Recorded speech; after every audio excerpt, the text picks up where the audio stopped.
And with that, I would love to introduce our panel here for today to talk about how philanthropy is showing up in this moment. Mukhtar Ibrahim is founder of the consulting firm Siad Group and a strategy consultant for Press Forward Minnesota. More on Press Forward in a moment. Mukhtar also founded and ran Sahan Journal for several years, an online nonprofit news site that focuses on immigrants and communities of color. Patrice Relerford is vice president of collective impact and giving at the Minneapolis Foundation, my colleague, and also, fun fact, a former Star Tribune journalist, so happy to have you on stage. And Tim Murphy is a program officer at McKnight Foundation, where his portfolio includes Press Forward. So if you have a question during this conversation, head back over to the fancy old vintage microphone on this side. If you need assistance and you need someone to bring a microphone to you as well, flag down one of our volunteers as well, and we can get that for you. So Tim, let's just start off by, so folks are all on the same page here, explain Press Forward. And I think it goes to the comment we just had before the panel about how we actually fund some of this. So start off there.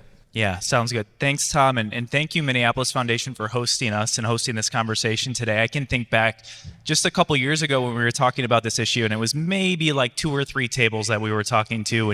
And so it's been a long journey, but I think people are finally starting to see and understand, for better and for worse, the impacts of the loss of local news in our state and across our country.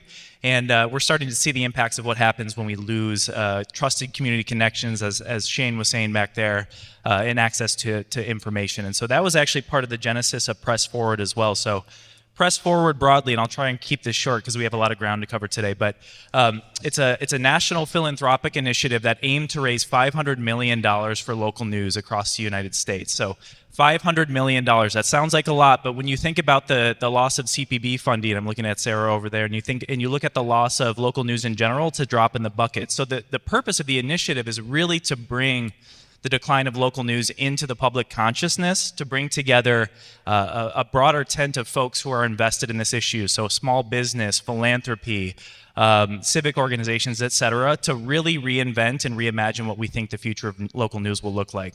So that's the high level. And just quickly on the sort of the power of the initiative is what are called Press Forward local chapters. And so there's now 41.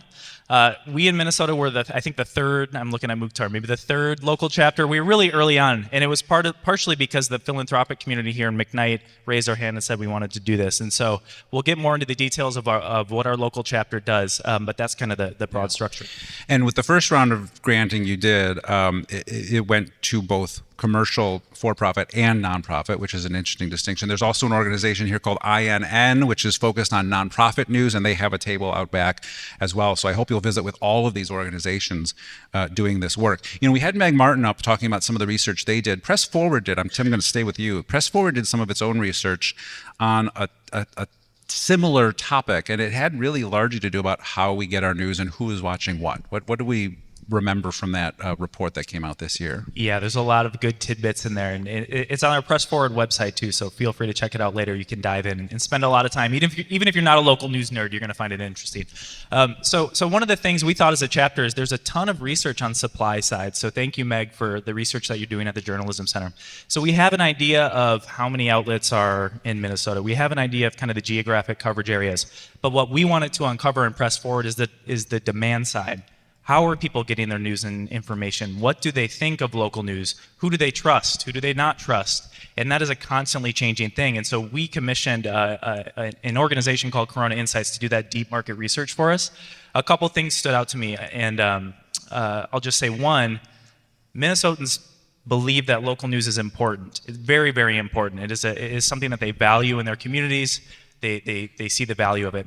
The second thing underneath that, though, is only 14% of Minnesotans are paying for local news. And so there's this massive gap between recognized value and willingness to pay. And that's where I think philanthropy and other organizations can help step in and fill that gap and sort of change the conversation around it. Well, Patrice, expound on that, just that general topic of this talk. What is philanthropy's role in this moment for news and journalism? Thank you, Tom. When I think about that question, I'm also thinking about these videos, especially the one with the kids. I love that, whoever said that. In seeing that, I'm like, I feel old. But seeing that video with the young people, and one of the things that really struck me in their comments about how they get their news.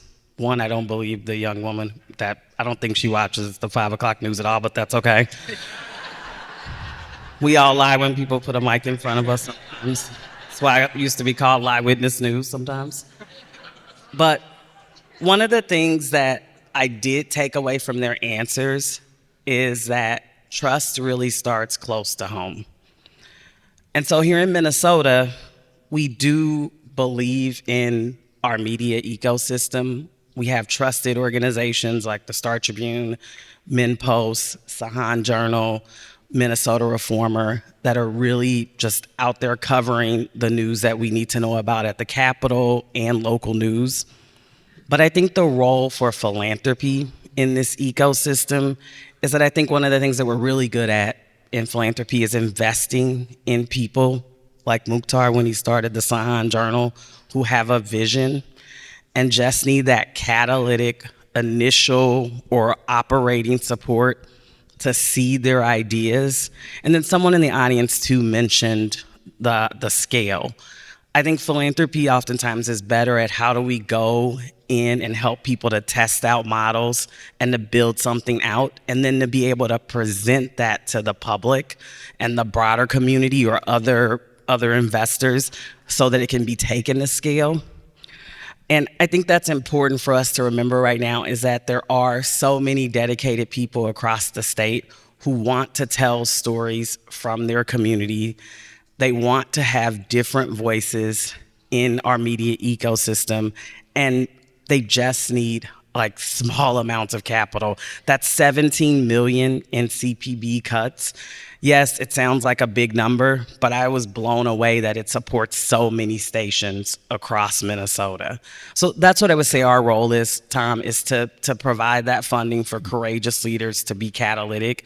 Yeah. And that's what Press Forward has been doing. Like, big props to McKnight for bringing that initiative here. The Bush Foundation also, I believe, was part of it, and APM Group.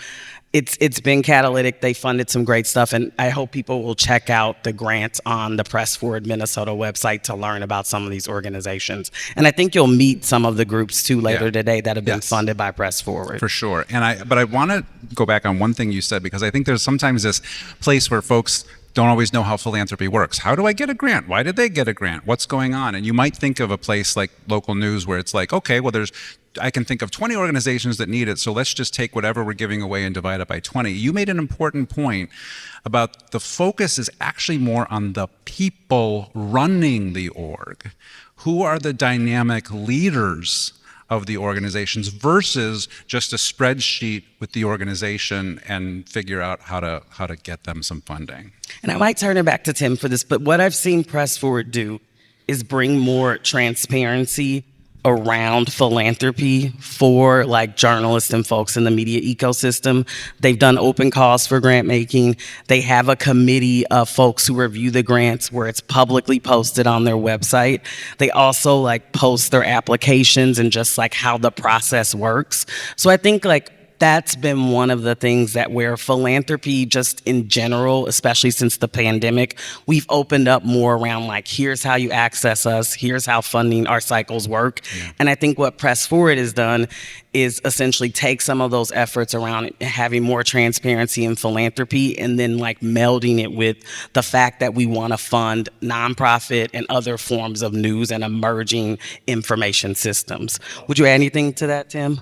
Yeah. One other thing too, and I think that's all right, Patrice, is we want to be clear here too that the conditions for local news to thrive are tilted against them, and they're not in their favor right now at the moment. And so that's one of the things we're working on as a chapter. And what that looks like is there's real infrastructure challenges. So you heard Sarah in the video talk about the cost to maintain infrastructure that the federal government is no longer paying for.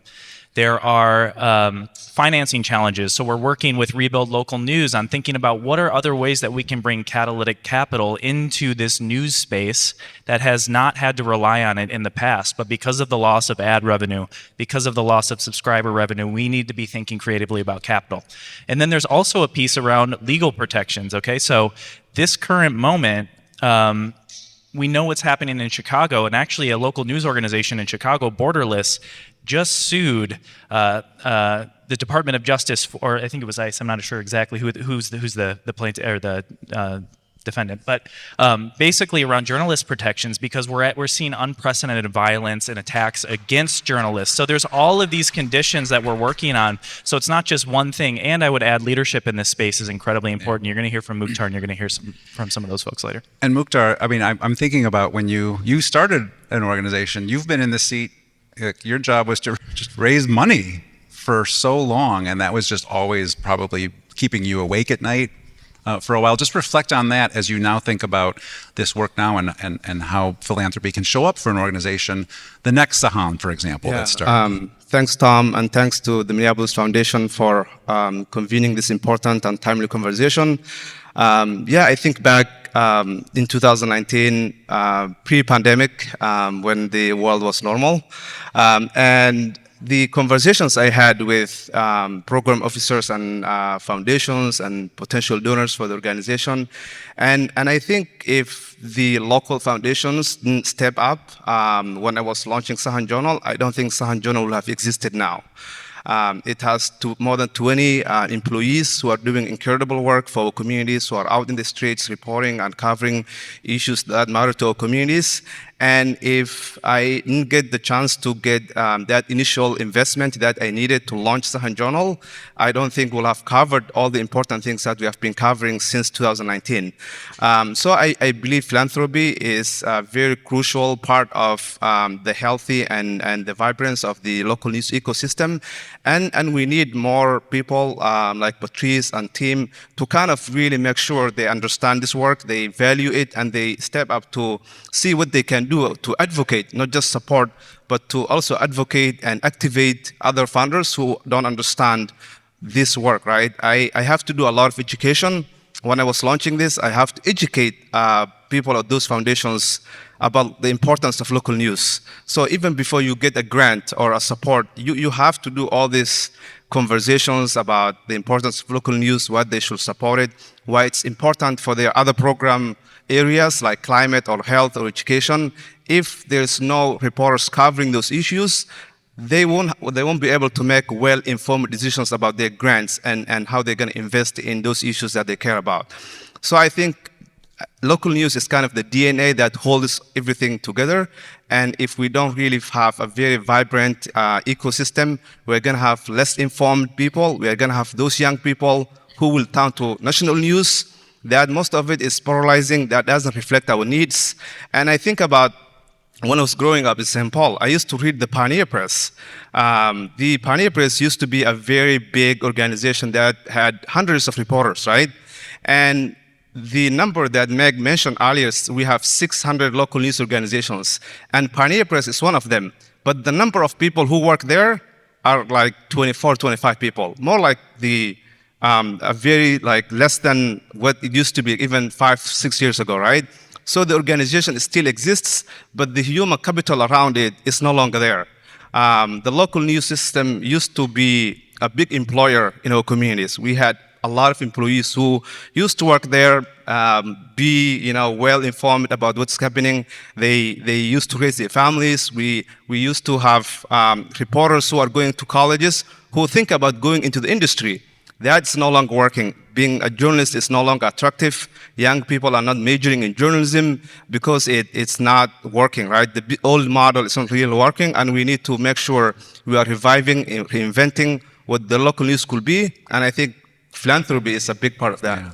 Let's go to a question again. If you have a question, follow the lead of our first question asker. Introduce yourself and actually talk towards the crowd. That's actually the front of the mic there, but introduce yourself and ask your question. Okay, perfect. Hi, I'm Ashley Walker with Minnesota News Network. I'm a reporter and anchor for broadcast radio. I am a young person who went into multimedia journalism when the vast majority told me that's probably not the way to go at this point in time, as journalism is kind of taking that step off from local news when people really need it. My question for you about philanthropy is, yes, how is philanthropy showing up in local newsrooms, but how is it affecting the mission of local newsrooms? Because I think when, especially local newsrooms that have been consolidated and they really need that funding, right? there comes a immense pressure to cater towards the smaller set of donors. For example, we have a bunch of stations in greater Minnesota. A majority of our stations that we provide news for is in rural Minnesota, and yet we're based in Minneapolis. That's very different, red and blue, very different set of people that we're catering towards. How do you make sure in a local newsroom that absolutely needs funding that you don't get this funding and then immediately have to cater to the smaller set of donors to make sure you keep that funding? Tim or Patrice? I'll take a stab at that first. Based on what I've seen in the ecosystem, like definitely donors can influence how you structure your organization, how things work. But when I think back to the example with Mukhtar and Sahan Journal, he was known in the field. He had worked at reputable places, and he had a vision for Sahan Journal, and that it would be community informed and community powered. And he stuck with that vision, and he found funders that came along with that vision. So it does require, like, I'm a funder. I've been a funder for years. I don't go out here trying to impress my will on people, but I do look for people who have a vision and who are seeking people to invest in that. And I know like they're similar at McKnight. And so I think it's really important. Like I understand the concerns around having donors influencing news. But as someone pointed out before, there's always been these revenue pressures in news. And so I think just for the leaders of the nonprofit news organizations and others that are emerging or that are continuing to work to sustain their operations, just remembering like to be mission centered, to hold that integrity with whoever funds you, and just to not stray from your mission based on funding and to not let that sway you. And so far, like I haven't seen that in the ecosystem here. And so I'll let Tim and Mukhtar weigh in too. Let me jump in there, Tim, because like a cousin of what you're talking about would be, gosh, I'm a news organization. I really need some funding for a reporter, but the only thing I see is something that would let me hire, for example, like an environment reporter. But what I really need is a city hall reporter. But here I go. I'm going to go get the environment reporter. Or an organization like Press Forward that is then seen as kind of the big person on the block. And then is there a threat there or a worry that you're then somehow taking away funding from other organizations or funders? And these are things you deal with all the time. So how do you jump into those questions and matters? It's a good question. So first, I just want to say thank you for staying in the fight and sticking with journalism. And it's going to get better. I firmly believe in that. I think everyone in this room believes that. And so just appreciate you and the question today. One thing just on Press Forward, and Mei Yang, who is here as well, who's the chapter co-lead with Minnesota Council on Foundations, the best co-lead I could have ever asked for. We're really adamant about this. We do not drive any editorial direction of any newsroom that is a recipient of our funds. We're pretty explicitly clear about that. I, in my 5 years doing this work at McKnight, have never once had a conversation, Mukhtar, you can attest to this, about a specific story or types of coverage. That is our practice, and we hope that other foundations and other donors and other funders will adopt that because I've heard stories otherwise. So it's a really, really important thing. On Tom, to your question around sort of maybe siphoning of resources or just kind of shifting around money. That the pie, that you can't grow the pie. Yeah, the whole thesis of Press Forward is, and I've said this over and over and over, and I want to be clear about it, is that we are growing the pie. It is not actually to just say, hey, funder X, you're giving $100,000 to Sahan Journal. Will you actually just move that to Press Forward? Our operating thesis is you keep giving to Sahan Journal if you would like. If you would like to support the ecosystem at a higher level around some of this policy work, infrastructure, legal, et cetera, that we're doing as a chapter, please invest in us as a chapter too. And so we've seen that bear out. And so far through 2 years, we've put out an additional, going on this year will be $2.5 million into local news in Minnesota that otherwise would not have gone there. And just to add to that, so many funders don't fund journalism and democracy. So growing the pie is totally legit because this is an area where a lot of funders, a lot of individual donors, as he pointed out with the research, people often just haven't seen the need to fund the news. I want to showcase in a short video here some of the organizations in the state that have gotten funding from Press Forward through the first round of grants that happened earlier this year. This is from an event in June where they were marking the 1-year anniversary.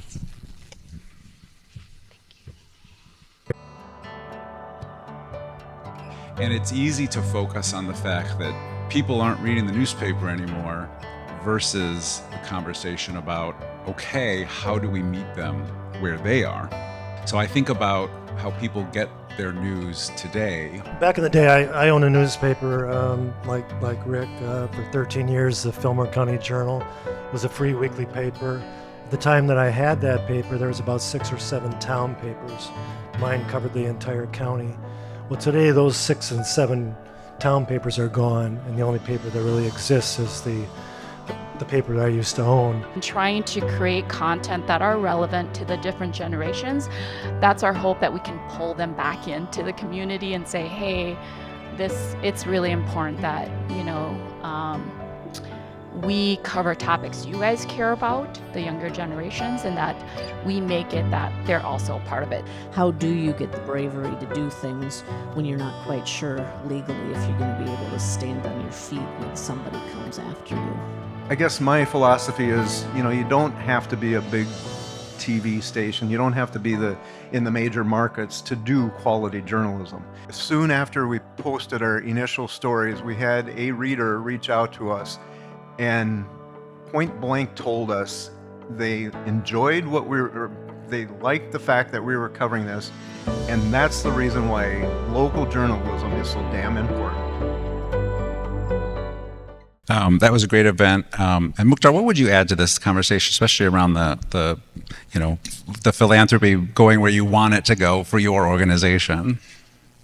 So there's an organization called Independent for Nonprofit News, INN. There are leaders of that organization at that table. On their website, there is a policy around if you are a nonprofit news organization, you have to be a member of INN. And for you to be a member of INN, you have to go through all these verifications, and you have to file with them. They have to verify if you are a legitimate organization. And if you become a member, you have to follow certain policies. And one of those is you have to list all your donors on your website so that there is really transparency about who is funding these nonprofit news organizations. And nonprofit news leaders have to comply with that policy so that there is really transparency around nonprofit news. The editorial integrity is there.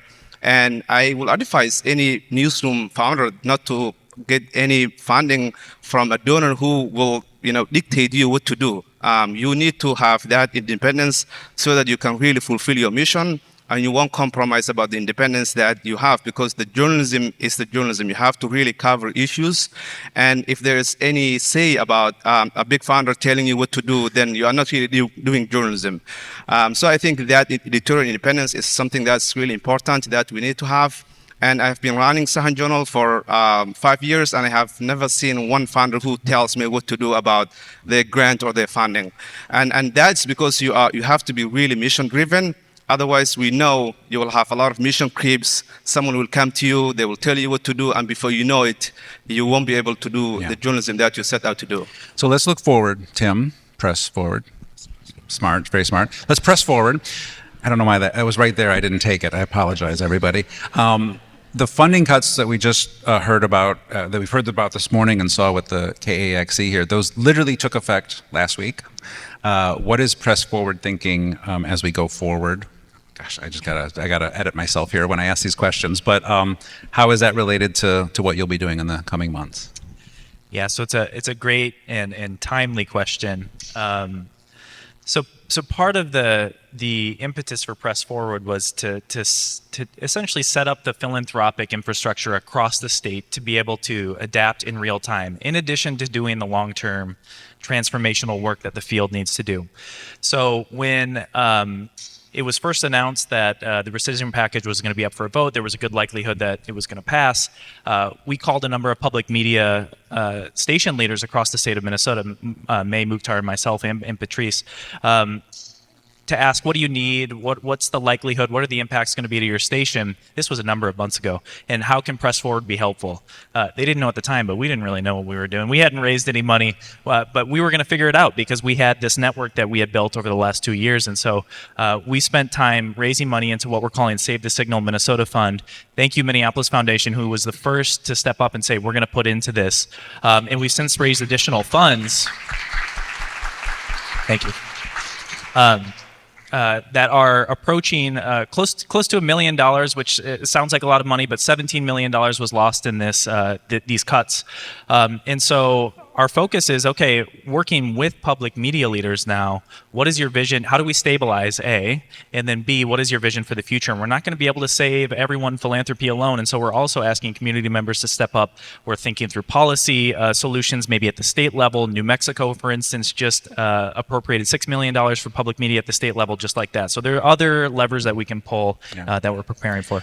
Well, and when we think about public media, it's very easy to think about NPR and TPT, and well, of course they're big, but we're actually talking about a bunch of stations. There's an organization called Ampers, which has a table out back with a bunch of community and tribal radio stations. I actually just want to give a shout out on the next slide here to the tribal radio stations. There are 3 in Minnesota that get at least 40% of their funding from the CPB, and so these are hyper local stations that truly serve their rural tribal communities first.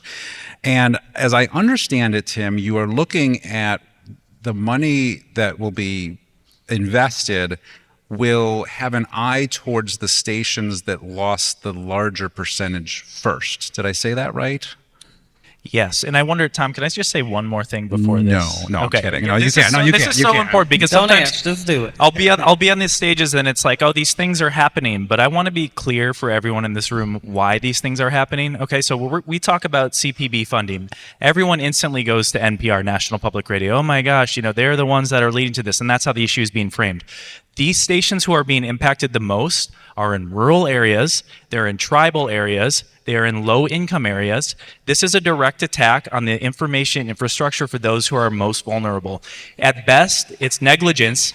At its worst, which I think it is, it's erasure. It's trying to erase voices of those who have been marginalized in this country in the past, okay? And so for us, we want to structure the funding, at least within Press Forward Minnesota, to address some of those longstanding inequities and also to support those who are most affected by these cuts, which we love Minnesota Public Radio, but they're going to be able to weather this a little bit better than some of the smaller stations around the state. And so we're trying to figure out how to do that. We don't have the exact answer yet, Tom, but we're working on it. But I will say for Press Forward, we knew it was important to be responsive. And I just want to give a lot of credit to May, Mukhtar, and Tim for organizing a briefing in which funders, thank you all, in which funders were able to hear directly from some of the impacted stations this summer about what the impact would be in terms of the cuts. And again, I want to emphasize this too. These stations are employers in their local communities. The tribal stations, the local stations in rural parts of Minnesota, they employ multiple people. They also, too, one of the things we don't think about with public media is not everyone has access to a reliable internet network. And we see with a lot of these public media stations, and this is why we were interested in this as well, one of the reasons, is they're often a critical source of emergency information for the communities they serve. So I really can't thank May, Mukhtar, Tim, and the team at MCF enough for putting this on our radar. And we were I was happy to go to my boss and say, let's put something in for this. So really excited about this work. And detail that and another investment we're making at the Minneapolis Foundation. So we are, through our One Minneapolis Fund, which is a response to philanthropy fund, we're granting $75,000 to Save the Signal to start. We're hoping that our community of fund holders, the public, will either donate directly to a station. We'll have a map online for folks to see, or donate through our fund, because again, it's all about growing the pie, and we hope to have more funding move to Save the Signal later this year. So you'll see that on our website after the event today, or it'll be on there tomorrow. And then we're also I know that NPR obviously is a bigger organization, but we also are going to make an investment in NPR, just given their efforts, especially in recent years, to broaden and deepen their coverage around the state. So thank you, Tom. And thanks, Thank Tim. you. I'll go to the question here. Introduce yourself and tell us or ask us your question. Hi, my name is Charles Dwamina. I'm the CEO and publisher of Voices Magazine. I will consider Voices Magazine the magazine of choice for people of African heritage. We've been in circulation for, I would say, about 10 years now. But there's something that actually we are going through as a magazine, and our ability to be able to move to the next level is financing. Because we are not a nonprofit, we are for-profit business. The challenge that we have had in going out there to seek funding for some of our publication is that, hey, we would like to write off the money that we donate to you on our taxes, and we cannot give you money because you are not a nonprofit. So we depend on advertising dollars. Before the COVID, we used to print 4 publications every year. Right now, we are down to 2 publications, which is really impacting our ability to circulate and get into the communities that we serve.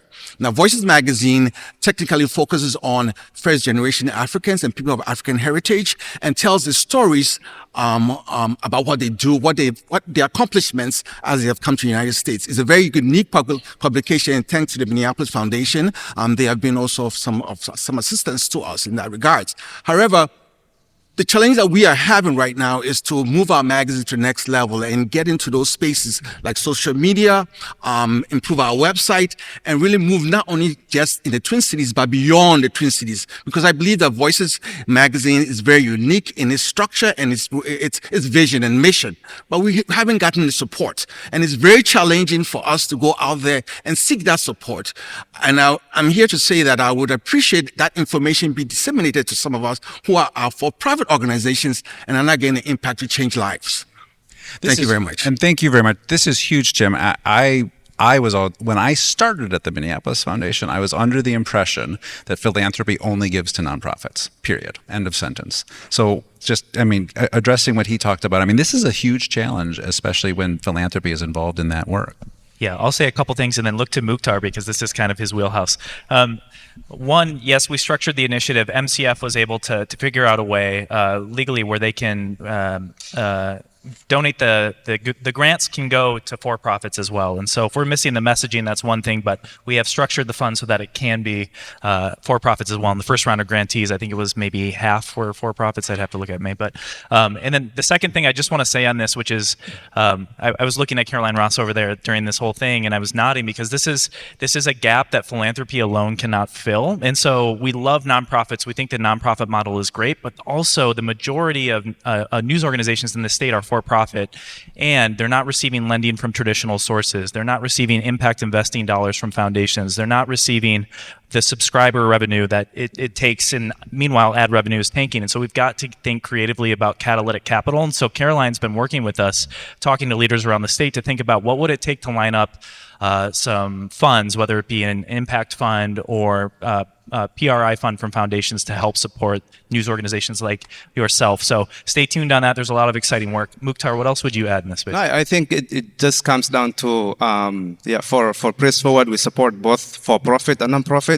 So if you're a nonprofit, you can apply, and if you qualify and go through the round process and the everything else, you'll get a grant, right? But I think ultimately it comes down to the business model of your organization. And when everyone is starting a business, you have to think about how you're going to generate revenue, how you're going to make your organization sustainable. Those kind of fundamentals are really important. And I think if you are going through the for-profit model, you have to think through how are you going to sustain this organization that you are trying to create. Because ultimately you have to pay for yourself and the employees and everything else. And I think it just comes down to the fundamentals of what the organization is. And we need both for-profits and non-profits. And we need to have investors and people who will support the for-profits as much as we have donors and foundations that will support non-profits. And we just need to find ways to really reinvent and reinvigorate what we have at the local journalism space. And ultimately, I think if we have more for-profits, I think they can innovate, they can expand, they can scale. But also it comes down to how are you gonna sustain yourself at the end of the day. So Patrice, you were talking, the One Minneapolis Fund, which we have here, this is actually an interesting moment too, because it's the first time with this investment that we're spending in greater Minnesota to the extent that we are with this specific fund. But there's this thing happening right now where there's this emergency need because the cuts have been made, and there's this emergency need. And so the phrase that comes up a lot in philanthropy is called a bridge fund, right? Like, what do you need right now to get through the next 18 months, right? And so those are up and running. And I feel in some ways this is either a bridge fund or a cousin of a bridge fund. I don't know how you would describe it. But then what? Then what? I mean, as all of the news organizations that are in this room here today think about their future, everyone knows they have to rethink and always be innovating on how they deliver and structure their business to stay in business. Then what after those kind of bridge fund efforts? And McKnight, for example, McKnight Foundation has a bridge fund right now also dedicated to public media. Where do you see it then, in the next year and the next year after that? I think, again, one of the things that philanthropy is great at is making catalytic investments, funding new models. I think one of the things that we're not great at, and I definitely don't think journalists are that great at, is talking about themselves and the work that goes into that. So what I see as happening next is some of that narrative work around what it takes to operate a station like you saw in the video in rural Minnesota or in a tribal community. I think we as funders need to invest in the ability of these organizations that we're funding through Press Forward or individually as foundations to tell their story and make their case to the broader public so that either folks can subscribe to sign up for their content, or also if they're a nonprofit or there's a way to do that, to donate to those organizations. Because I do think, again, democracy and journalism funding, when you look at all of the surveys of where philanthropic dollars go, there's so much room here to grow this pie. So I think for funders, what's next for the Minneapolis Foundation, other partners with Press Forward, because I am at that table and we'll push for this, is to do more of that narrative work and tell the story about what goes into operating these organizations. I need to do a quick tangent, Tim, because you mentioned this earlier, but there's another organization you're a part of, the Reporters Committee for the Freedom of the Press. Just a quick 30-second riff, that's the word, on what that is and how that fits into this world that we're talking about here today as well.